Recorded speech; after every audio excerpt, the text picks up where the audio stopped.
नमस्कार। जय जगन्नाथ, जय श्रीराम।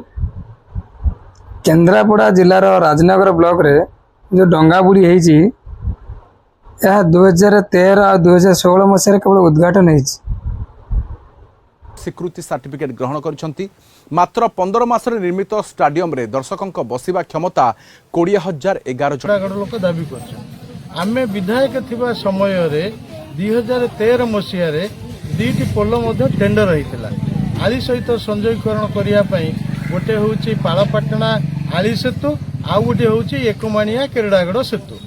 ये 13 मसीह टेंडर होता टेंडर श्रीरामपुर जड़े अनंत नायक बोलिक जड़े बड़ कंट्राक्टर नहीं एवं प्रताप देव हाथ में आम से शिलान्यास करूँ आली सेतु कौड़ी आमर पालपाटना सेतु एवं यहीटा से टेंडर भितर थिला तेणु आम जावापर आई कले खाली फलक उपर फलक मारुंट कि लोकों समस्या जोटी से रही कि फलक उपर फलक मराई यह एकांत स्पर्शकातर इश्यू एवं आज को ठीक 20 दिन 25 दिन तले आम एकमाणिया सेतु दाबी करी केरड़ागड़ रथदाण्ड गोटे विशाल साधारण सभा करूँ एवं से आम बैनर थिला एकमाणिया सेतु निर्माण दाबी रे साधारण सभा।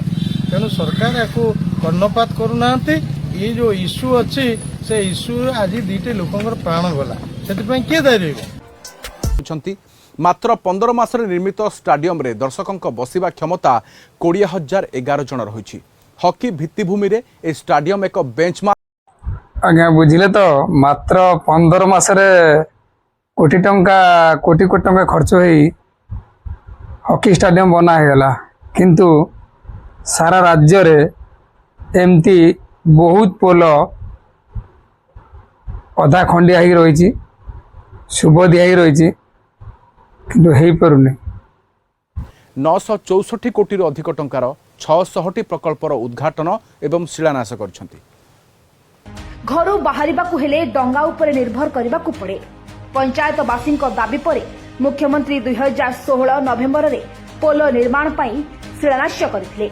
दीर्घ 6 वर्ष पर कौन पदक्षेप नहीं। एबे 2 जन मृत्यु पर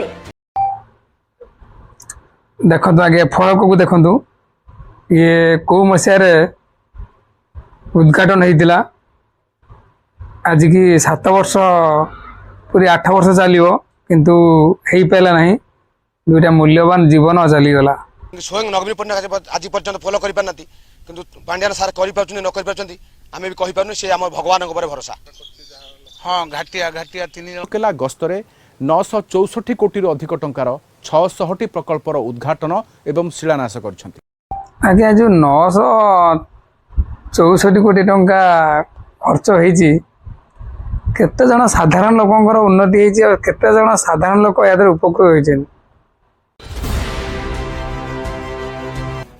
एते विशाल संख्य भवन निर्माण को नहीं अनेक चर्चा आलोचना जारी रही।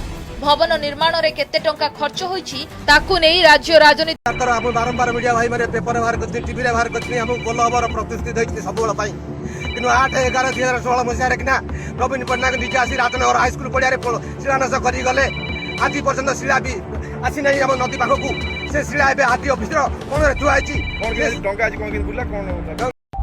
अरे भाई उद्घाटन केवल नवीन बाबू करती किंतु शेष हूँ पांड्या बाबू करती।